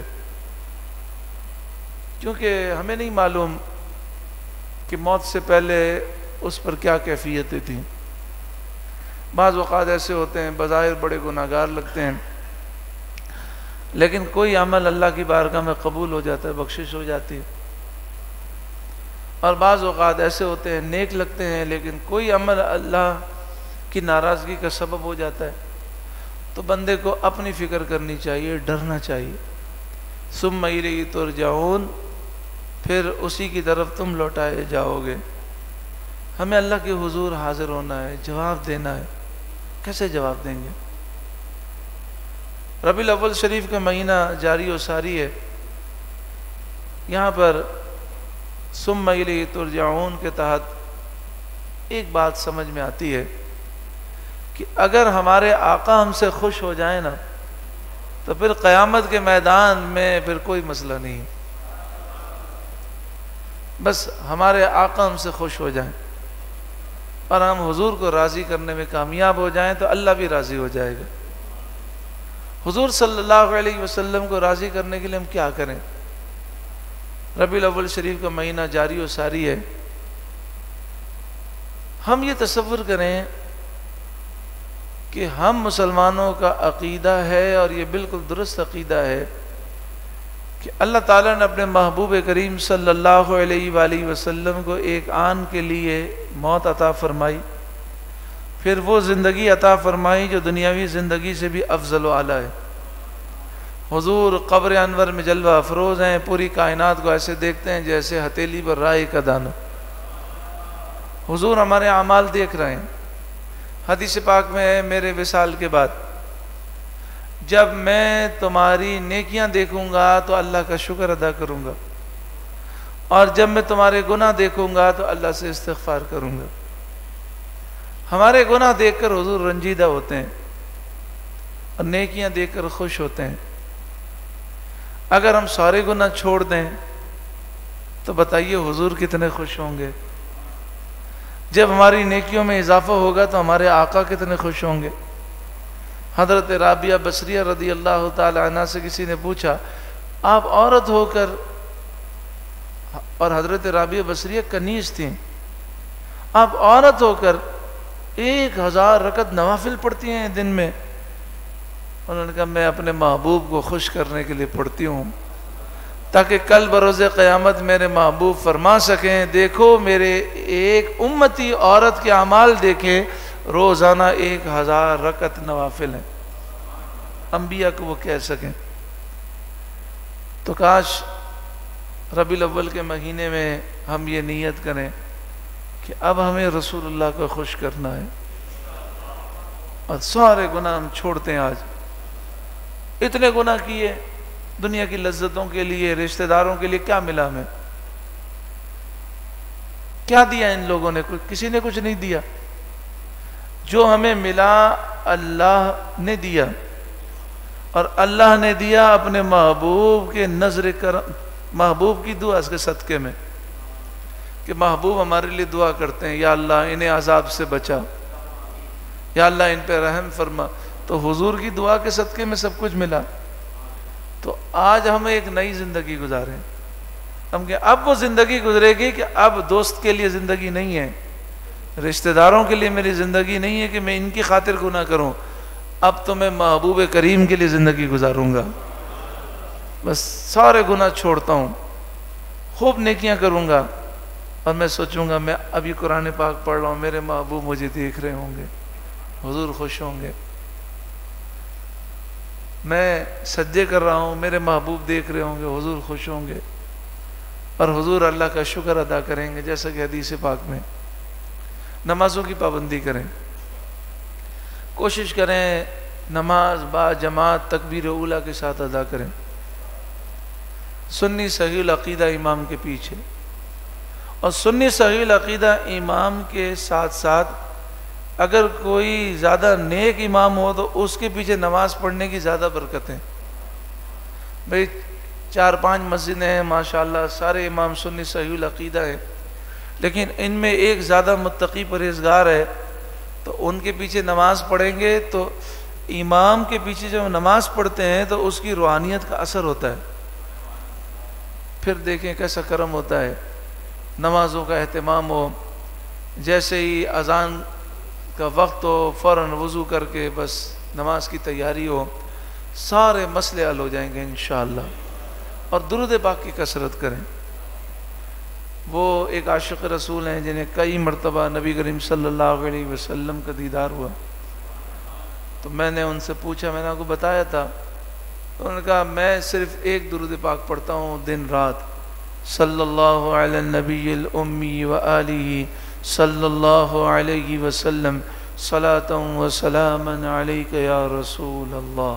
مل کے پڑھیں، صلی اللہ علی النبی الامی وآلہ صلی اللہ علیہ وسلم صلاۃ و سلاما علیک یا رسول اللہ۔ بس جب اچھی زندگی گزاریں گے، نگاہوں کی حفاظت کریں گے، اپنی آخرت کی فکر کریں گے، اور پھر ربیع الاول شریف کا مہینہ جاری و ساری ہے، ابھی سے درود پاک کی کثرت کریں، اور پھر 12 ربیع الاول کو حضور کی بارگاہ میں نذرانہ پیش کریں۔ کاش ایسا ہو جائے کہ ہم روزانہ 1200 مرتبہ درود پاک پڑھیں۔ ایسے خوش نصیب ہیں جو روزانہ 1200 سے بھی زائد درود پاک پڑھتے ہیں۔ قرآن پاک کی تلاوت کثرت سے کریں، کیونکہ قرآن پاک کی تلاوت سے دل نرم بھی ہوتا ہے، ظاہری بیماریاں دور ہوتی ہیں، باطنی بیماریاں بھی دور ہوتی ہیں۔ آگے ارشاد فرمایا هو الذی خلق لکم ما فی الارض جمیعا، اور وہ عاشق رسول کا خواب بھی میں نے سنایا تھا، اب وہ کبھی ہم دوبارہ مکمل سنائیں گے، لیکن اشارتاً اس میں یہ تھا کہ انہوں نے رسول اللہ صلی اللہ علیہ وسلم سے پوچھا، یا رسول اللہ صلی اللہ علیہ وسلم، جب آپ ہر امتی کے عمل کو دیکھتے ہیں تو جب کوئی امتی گناہ کرتا ہے تو آپ کیا محسوس کرتے ہیں؟ تو آپ نے فرمایا میں اپنے دل میں درد محسوس کرتا ہوں۔ تو ہم عاشق رسول ہیں، محبان رسول ہیں، حضور سے محبت کرتے ہیں، تو ہم کوئی ایسا عمل نہ کریں جس سے حضور رنجیدہ ہوں۔ یہ سوچ بن گئی تو انشاءاللہ ہر گناہ کی عادت دور ہو جائے گی۔ هو الذی خلق لکم ما فی الارض جمیعا، هو الذی وہی ہے جس نے خلق پیدا کیا، لکم تمہارے لیے، ما جو کچھ بھی، فی الارض زمین میں، جمیعا سب کا سب، زمین میں جو کچھ بھی ہے اللہ نے تمہارے فائدے کے لیے پیدا کیا۔ جو کچھ زمین کے اندر موجود ہے اس سے جو ہم نے فائدہ اٹھایا ہے وہ 1% ہے، ابھی بھی 99% ایسی چیزیں موجود ہیں جس سے دنیا فائدہ اٹھائے گی، اور جیسے جیسے آبادی بڑھتی جائے گی زمین اپنے وسائل انڈیلتی رہے گی۔ کیوں؟ اس لیے کہ اللہ تبارک و تعالی کہ ہم مہمان ہیں زمین پر۔ جب مہمان کسی گھر میں آتا ہے تو کبھی مالک جو ہے کھانے میں کمی نہیں کرتا، 100 مہمان آ جائیں تو کھانا 100 سے اوپر ہی کا ہوتا ہے۔ تو زمین پر جتنی مخلوق اللہ پیدا فرمائے گا سب کی روزی اللہ تعالیٰ اتارے گا۔ اس کی چھوٹی سی مثال یہ ہے کہ پہلے صرف لوگوں کے پاس درخت کی لکڑی تھی آگ جلانے کے لیے، تو ایک تصور دنیا میں پایا جاتا تھا کہ جنگل ختم ہو جائیں گے پھر کیا ہوگا، تو اللہ تعالیٰ نے کرم کیا اور کوئلہ مل گیا۔ اب کوئلہ ایندھن کے طور پر استعمال ہونے لگا، پھر لوگوں کے ذہنوں میں خیال آیا کہ زمین سے جب کوئلہ ختم ہو جائے گا پھر کیا ہوگا، تو پھر پیٹرول بھی مل گیا، مٹی کا تیل بھی مل گیا، قدرتی گیس بھی مل گئی اور بہت ساری چیزیں مل گئیں۔ اب لوگ پریشان ہیں کہ جب یہ بھی ختم ہو جائے گا تو پھر کیا ہوگا، تو اللہ تعالیٰ کے خزانے کبھی ختم نہیں ہوں گے۔ ہاں یہ ہے کہ ہم جب گناہ کرتے ہیں تو بے برکتی ہو جاتی ہے، ہم اس کے فرما بردار ہو جائیں گے تو دنیا میں بھی سکون ہے، آخرت میں بھی سکون ہے۔ اچھا، لوگ کہتے ہیں بڑی مہنگائی ہے، کہتے ہیں نا بڑی مہنگائی ہے، واقعی مہنگائی ہے، لیکن مہنگائی کا تعلق کس سے ہے؟ مہنگائی کا تعلق یہ ہے کہ آپ کی جو قوت خرید ہے وہ کمزور ہو، چیز کی قیمت زیادہ ہو۔ مثلا مثال کے طور پر ایک چیز کی قیمت ہے 500 روپے اور آپ کی جیب میں 5 لاکھ روپے ہیں، تو بتائیے وہ چیز آپ کے لیے سستی ہے کہ مہنگی ہے؟ سستی ہے۔ لیکن ایک چیز کی قیمت 500 روپے اور جیب میں 5 روپے ہیں تو بڑی مہنگی ہے۔ تو مہنگائی کا تعلق عام طور پر قوت خرید سے ہوتا ہے، لیکن حقیقت یہ ہے کہ قوت خرید پہلے زیادہ کمزور تھی۔ اتنے ہم گناہگار ہیں، مہنگائی اتنی بھی زیادہ ہو گئی، لیکن پھر بھی اللہ کا فضل ہے ہم پر۔ اس وقت اگر عمرہ کھل جائے، حج کھل جائے، رمضان کا عمرہ کھل جائے تو ٹکٹیں ختم ہو جائیں گی۔ اگر حکومت سعودیہ کہہ دے کہ پاکستان میں کوئی کوٹا نہیں ہے، 2 لاکھ آنا چاہیں، 4 لاکھ آنا چاہیں، 10 لاکھ آنا چاہیں، ہماری طرف سے کوئی پابندی نہیں، تو یہاں پر فلائٹیں ختم ہو جائیں گی، لوگوں کی لائنیں لگ جائیں گی۔ لوگ پورا مہینہ رمضان کا بھی گزاریں گے، حج بھی کریں گے، عمرے پہ بھی جائیں گے۔ اب مجھے بتائیے، آج سے 50 سال پہلے عمرہ تو بہت سستا تھا۔ 2001 میں اور اس سے پہلے حج جو ہے 75,000 روپے میں ہو رہا تھا، 75,000 پھر 1 لاکھ روپیہ ہوا۔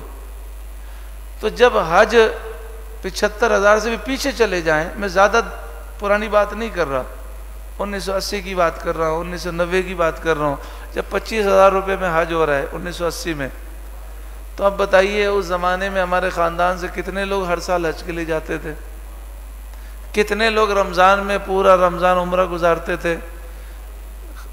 حج سستا تھا، عمرہ سستا تھا، لیکن قوت خرید نہیں تھی، اتنی طاقت نہیں تھی کہ ہر سال جا سکیں۔ لیکن اب دیکھیں ہم کتنے قریب، ہم پر کتنا کرم ہے کہ اتنی مہنگائی ہونے کے باوجود بھی لوگ کہتے ہیں عمرہ کب کھلے گا۔ بھئی کیا کرنا ہے، بس کھل جائے نا، انشاءاللہ 1 مہینہ عمرہ کرنے کے لیے جانا ہے۔ کتنے ایسے بھائی ہیں جو کہتے ہیں 15 سال سے پورے رمضان ہم نے 15 سال مدینہ شریف میں گزارے ہیں۔ 15 سال سے گزارے، جی آپ جناب 10 سال سے گزار رہے ہیں. تو مطلب یہ ہے کہ اللہ کا بڑا فضل ہے اب بھی، اور اہل کراچی پہ بڑا کرم ہے. ساری دنیا میں کورونا نے تباہی پھیلائی، ہمارے ملک میں کیا تباہی آئی؟ آپ کو معلوم ہے یورپ جیسے ملک میں، ترقی یافتہ ملکوں میں کورونا اتنی تیزی سے پھیلا کہ مریض جو ہے روڈ پر وہ لیٹے ہوئے تھے، ان کے ہاسپٹل ختم ہو گئے. ہمارے پاس تو کچھ بھی نہیں ہے، وہ تو میڈیکل سائنس میں کتنا آگے ہیں. اور الحمدللہ آپ دیکھیں ان حالات میں بھی آج بھی پورے پاکستان میں جتنا کاروبار ہوتا ہے 70% کاروبار کراچی میں. تو اہل کراچی کو چاہیے اللہ کی بارگاہ میں توبہ کریں اور اللہ کا شکر ادا کریں. لَإِن شَكَرْتُمْ لَأَزِيدَنَّكُمْ، اللہ فرماتا ہے اگر تم شکر کرو گے تو ضرور بضرور میں اور دوں گا. تو اگر ہم شکر کریں گے تو ہمیں اور اللہ تعالیٰ برکتیں عطا فرمائے گا. تو فرمائے جو کچھ زمین میں ہے تمہارے لیے پیدا کیے، وہ تمہارے فائدے کے لیے. جیسے جیسے وقت گزرتا جائے گا. اچھا لوگ کہتے ہیں جی سائنس نے یہ فائدہ دے دیا، سائنس نے وہ دے دیا. سائنس کس چیز کا نام ہے؟ انسانی عقل کا نام ہے. انسان کو کس نے پیدا کیا؟ اس عقل کو ترقی کس نے دی؟ اللہ نے. تو در حقیقت سائنس سے جو بھی چیز بنی ہے وہ اللہ تعالیٰ کا فضل ہے. دیکھیں جو قدیم سائنس تھی اس کی مدد سے کشتیاں بنائی گئیں، بحری جہاز. اب بتائیے کشتی بحری جہاز قدرتی طور پہ بنے ہوئے تو نہیں ہوتے ہیں، لوگ بناتے ہیں. لیکن جگہ جگہ قرآن پاک میں بحری جہاز کا ذکر ہے کہ نہیں ہے؟ کہ اللہ نے بحری جہاز بنائے، اللہ نے کشتیاں بنائیں. اس میں ہمیں اشارہ یہ ہے کہ جو چیز تم بناتے ہو وہ بھی بنانے والا اللہ ہی ہے. تو اللہ کا شکر ادا کرو. اب ہمیں تو زیادہ شکر ادا کرنا چاہیے. مجھے بتائیے کبھی آپ نے جن ہمارے بھائیوں کی عمر جو 50 سال یا 60 سال یا 70 سال ہے، مجھے بتائیے 30 سال پہلے 40 سال پہلے مسجد میں کبھی ایسی دیکھے تھے؟ کیا آپ بتائیں 40 سال 50 سال پہلے لوگوں کے پاس جو ہے چھتیں جو ہے پختہ ہوتی تھیں، اتنی گاڑیاں ہوتی تھیں، اتنی جو ٹرانسپورٹ ہوتی تھی. پہلے لوگ حج کے لیے جاتے تو 6 مہینے سال میں پہنچتے ہیں اونٹوں پر. اب بندہ یہاں سے بیٹھتا ہے 4 گھنٹے میں جدہ پہنچ جاتا ہے. وہ 1 سال میں پہنچ کر بھی ساری زندگی شکر ادا کرتے تھے. تو بتائیے جو 4 گھنٹے میں پہنچ گیا اس کو کتنا شکر ادا کرنا چاہیے؟ اسے تو زیادہ شکر ادا کرنا چاہیے. گرمی کے اندر اگر ہمیں اے سی مل گیا، پنکھے مل گئے، اچھا مکان مل گیا تو ہم پر تو شکر زیادہ لازم ہے. ثم استوى الى السماء، پھر آسمان کی طرف قصد فرمایا. اللہ تعالیٰ نے آسمان بنانے کا ارادہ فرمایا. فسواہن 7 سماوات، تو اللہ تعالیٰ نے ٹھیک ٹھیک 7 آسمان بنا دیے. 7 آسمان اوپر تلے ہیں، کوئی پلر نہیں ہے، نہ اوپر سے کسی چیز سے لٹکے ہوئے ہیں. اسے اللہ تعالیٰ کی قدرت نے تھامے ہوئے ہے. وَهُوَ بِكُلِّ شَيْءٍ عَلِيمٌ، اور وہی ہر چیز کو جاننے والا ہے. اللہ تعالیٰ ہم سب کو عمل کی توفیق عطا فرمائے. درود پاک پڑھیے. اللہم صلی علی سیدنا و مولانا محمد ابن عبد اللہ ما ضاق امر اللہ وفرجہ اللہ صلی اللہ علیہ وسلم. يا أيها الناس اعبدوا ربكم الذي خلقكم والذين من قبلكم لعلكم تتقون. اے لوگو اپنے رب کی عبادت کرو جس نے تمہیں اور تم سے پہلے لوگوں کو پیدا کیا تاکہ تم پرہیزگار بن جاؤ.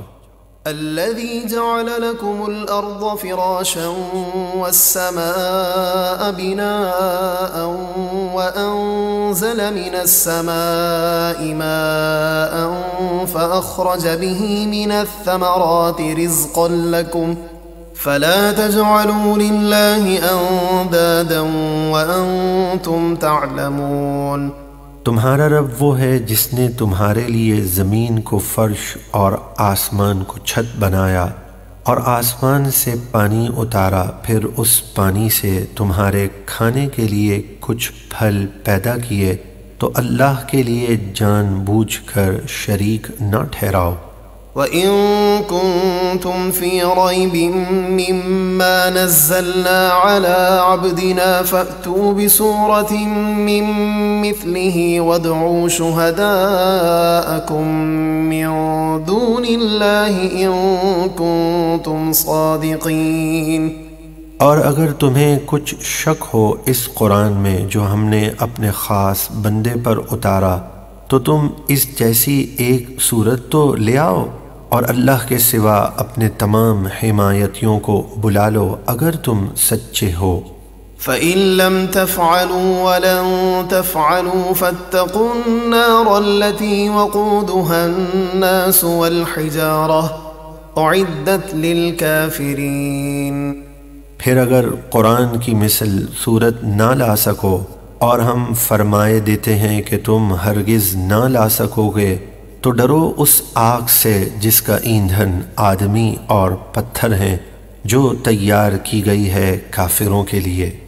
وَبَشِّرِ الَّذِينَ آمَنُوا وَعَمِلُوا الصَّالِحَاتِ أَنَّ لَهُمْ جَنَّاتٍ تَجْرِي مِن تَحْتِهَا الْأَنْهَارُ كُلَّمَا رُزِقُوا مِنْهَا مِن ثَمَرَةٍ رِّزْقًا قَالُوا هَٰذَا الَّذِي رُزِقْنَا مِن قَبْلُ وَأُتُوا بِهِ مُتَشَابِهًا وَلَهُمْ فِيهَا أَزْوَاجٌ مُّطَهَّرَةٌ وَهُمْ فِيهَا خَالِدُونَ۔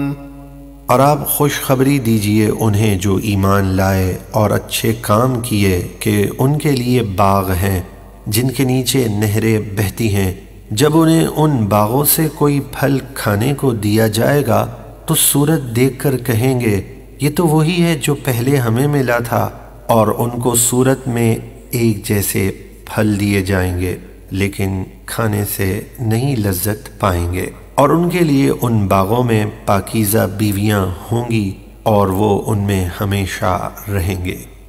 ان اللہ لا يستحيي ان يضرب مثلا ما بعوضة فما فوقها فأما الذين آمنوا فيعلمون أنه الحق من ربهم وأما الذين كفروا فيقولون ماذا أراد الله بهذا مثلا يضل به كثيرا ويهدي به كثيرا وما يضل به إلا الفاسقين۔ بے شک اللہ سمجھانے کے لیے کسی حقیر چیز کی مثال بیان فرمانے سے نہیں رکتا، مچھر ہو یا اس سے بڑھ کر حقیر چیز، تو جو ایمان لائے وہ تو جانتے ہیں کہ یہ مثال ان کے رب کی طرف سے حق ہے، رہے کافر تو وہ کہتے ہیں ایسی مثال سے اللہ نے کیا ارادہ فرمایا۔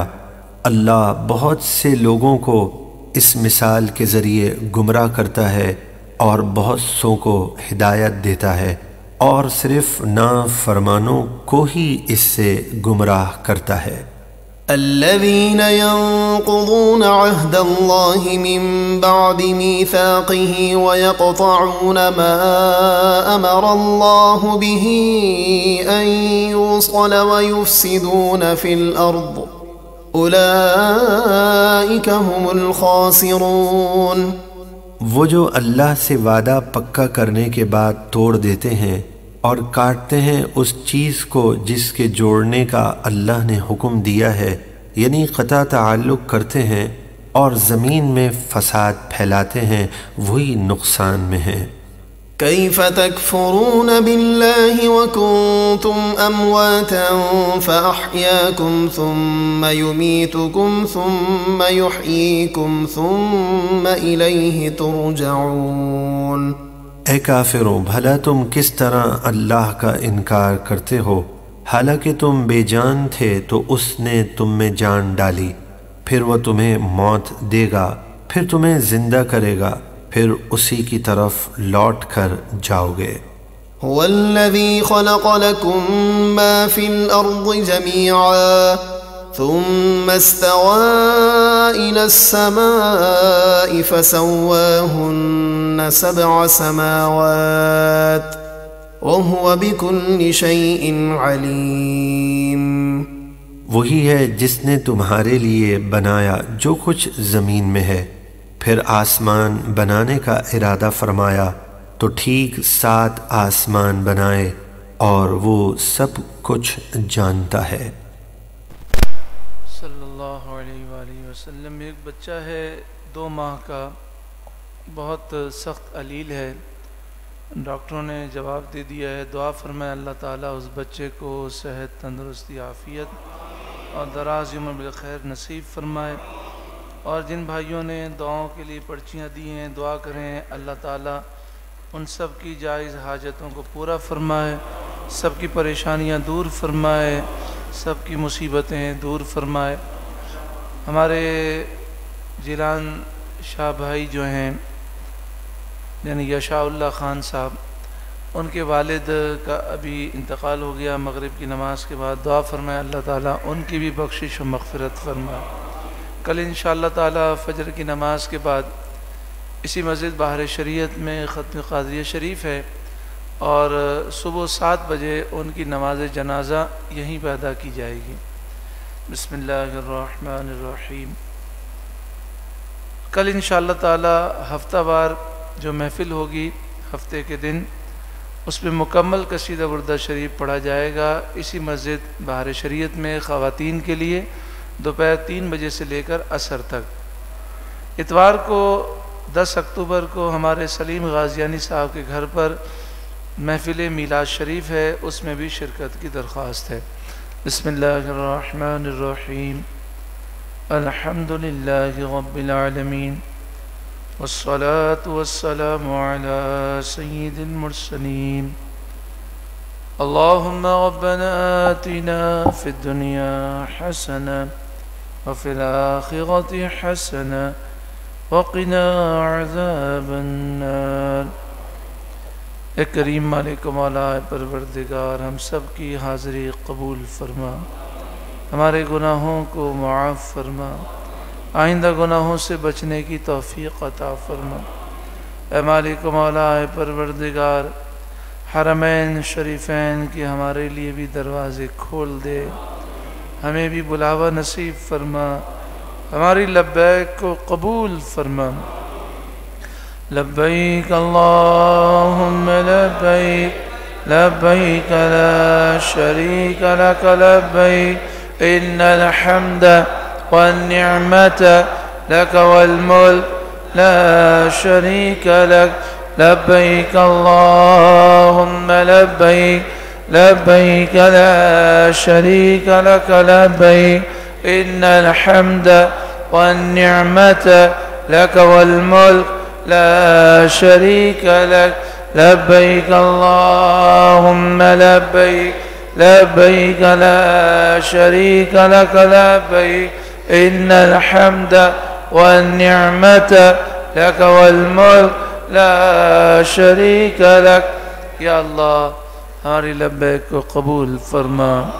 یا اللہ اسی سال ایام حج میں حالت احرام میں منی عرفات مزدلفہ میں ہمیں لبیک کی صدائیں بلند کرنے کی توفیق عطا فرما۔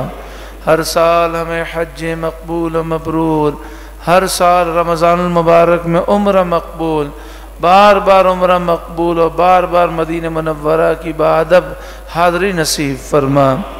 بار بار مکہ مکرمہ، مدینہ منورہ، بغداد معلیٰ، نجف اشرف، کربلا شریف، عراق شریف، شام شریف اور دیگر مقدس مقامات کی مقبول حاضری نصیب فرما۔ یا اللہ ہم نے ساری زندگی جو گناہ کیے، یقیناً ان گناہوں کو دیکھ کر ہمارے محبوب رنجیدہ ہوئے۔ یا اللہ تو ہمیں معاف فرما۔ یا اللہ اب ہمیں وہ زندگی عطا فرما کہ ہم اب کبھی کوئی گناہ نہ کریں۔ یا اللہ ہم ایسے نیک اعمال کریں جنہیں دیکھ کر ہمارے محبوب خوش ہو جائیں۔ یا اللہ ہماری زندگی میں اسلامی انقلاب عطا فرما۔ یا اللہ اے کریم مالک تحریک لبیک یا رسول اللہ کو پہلے سے بڑھ کر عروج اور کامیابی نصیب فرما، دشمنان اسلام کی سازشوں کو ناکام فرما۔ یا اللہ امیر محترم حضرت علامہ مولانا حافظ سعد رضوی، حضرت علامہ مولانا مفتی غلام غوث بغدادی صاحب اور جتنے ناموس رسالت کے محافظین قید و بند میں ہیں، سب کو جلد خیر و عافیت، برکت و نور کے ساتھ، آسانی کے ساتھ یا اللہ رہائی نصیب فرما، جھوٹے مقدمات کا خاتمہ فرما۔ اے مالک مولا امیر المجاہدین کے مشن پر ہمیں چلنے کی توفیق دے، ہمیں ناموس رسالت کا محافظ بنا، عقیدہ ختم نبوت کا محافظ بنا، ہمیں مجاہد اسلام بنا، جذبہ جہاد و شوق شہادت دے، ہمیں دین کو تخت پر لانے کے لیے کوشش کرنے والا بنا۔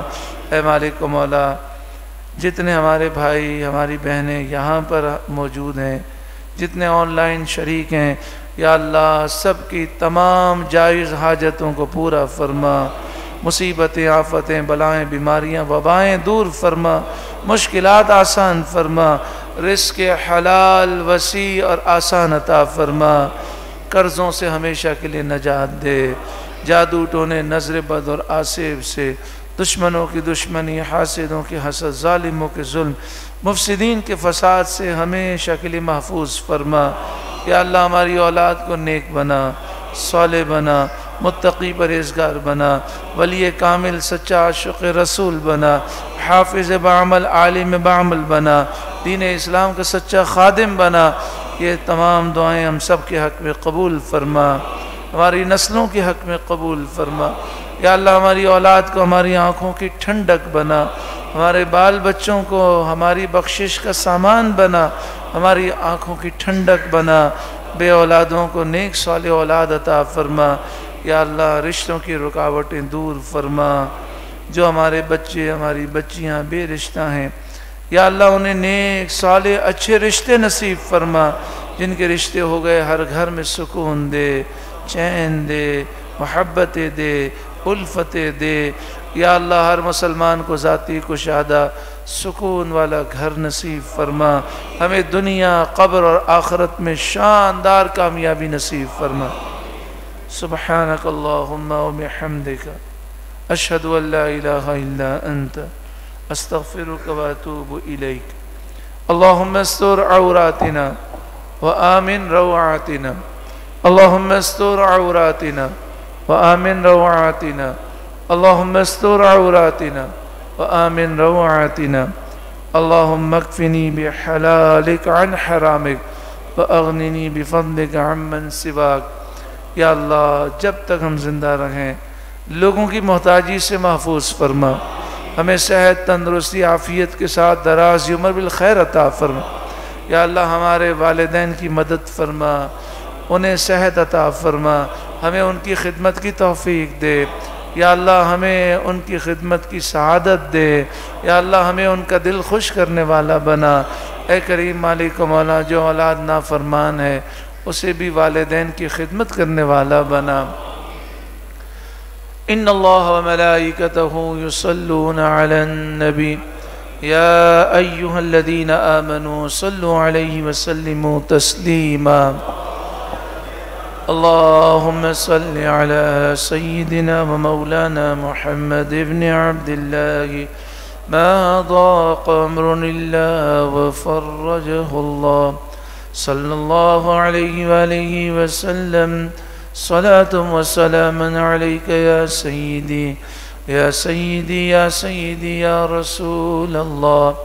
یا اللہ آج تک جو دلی جائز تمنائیں، دعائیں اور آرزویں ہم نے کی ہیں، آئندہ کریں گے جو بہتر ہوں، خیر و عافیت کے ساتھ ہم سب کے حق میں اور تمام مسلمانوں کے حق میں قبول منظور فرما۔ یا اللہ ہمیں مستجاب الدعوات بنا۔ تیرے محبوب صلی اللہ علیہ وسلم نے اور تیرے محبوب کے محبوبین نے جو خیر کا سوال کیا وہ خیر ہمیں بھی عطا فرما، جس شر سے پناہ مانگی اس شر سے ہمیں بھی پناہ عطا فرما۔ ہماری جان، مال، عزت و آبرو، ایمان اور اعمال صالحہ کی حفاظت فرما۔ سبحان ربک رب العزت عما یصفون والسلام علی المرسلین والحمد للہ رب العالمین۔